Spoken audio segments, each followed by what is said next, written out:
Kilmar Abrego Garcia is a 29-year-old man who was mistakenly deported to El Salvador. He had been living in Maryland since 2011. In 2019, an immigration judge granted him legal status in the United States. The judge ruled that Garcia had a credible fear of persecution in El Salvador. However, in March of 2025, the Trump administration deported him. Garcia ended up in El Salvador's Sikot mega prison. This prison is known for human rights abuses. Garcia has a wife and a 5-year-old child in the United States.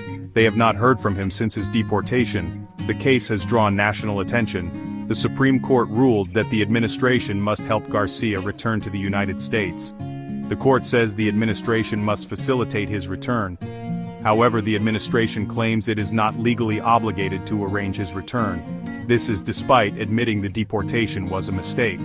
Garcia's case highlights the human cost of deportation errors. It also raises questions about the Trump administration's immigration policies. The case has become a flashpoint in the ongoing debate over immigration.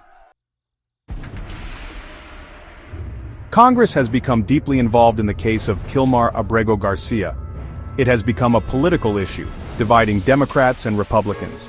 Both sides view the case through the lens of their own ideologies.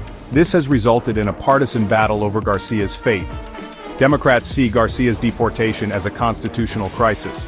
They argue that the Trump administration is defying the Supreme Court's ruling. They also express concern for Garcia's safety in El Salvador's prison system. Democrats believe this case has implications for the rule of law and civil liberties. They worry about the precedent it sets for executive power. Republicans generally support the Trump administration's stance. They frame the issue as one of illegal immigration and public safety. Some Republicans have accused Democrats of supporting illegal criminals. They believe the focus should be on enforcing immigration laws and protecting American citizens. This partisan divide has made it difficult to find a solution that both sides can agree on. Democrats are taking action on multiple fronts to try to bring Kilmar Abrego Garcia back to the United States.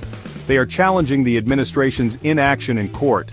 They are also putting diplomatic pressure on both the United States and El Salvadoran governments. Several Democratic lawmakers have traveled to El Salvador. They want to advocate for Garcia's release and to see the conditions in Sikot prison firsthand. They hope to raise international awareness about his case. Some Democrats have suggested blocking funding for deportations to El Salvador as a way to pressure the administration. Democrats are also pursuing legal avenues. A federal judge has ordered an inquiry into the administration's failure to comply with the Supreme Court ruling. The judge plans to depose senior Trump officials. Democrats hope this will shed light on the decision-making process that led to Garcia's deportation. They argue that the administration is obligated to right this wrong and bring him home. Republicans are pushing back against Democratic efforts to bring Kilmar Abrego Garcia back to the United States.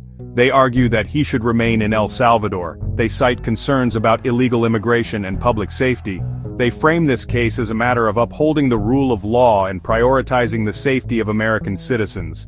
Some Republicans have accused Garcia of being a gang member. They point to this as a reason to keep him out of the country. However, these allegations have been disputed. A judge previously dismissed the evidence against Garcia as flimsy. Republicans maintain that the focus should be on securing the border and preventing dangerous individuals from entering or remaining in the United States. Republicans have also criticized the Democrats' trips to El Salvador. They argue that these trips are nothing more than political stunts. They believe Democrats are using Garcia's case to score political points. Republicans are urging the administration to stand firm and resist pressure to allow Garcia to return to the United States. They argue that doing so would set a dangerous precedent and undermine immigration enforcement efforts.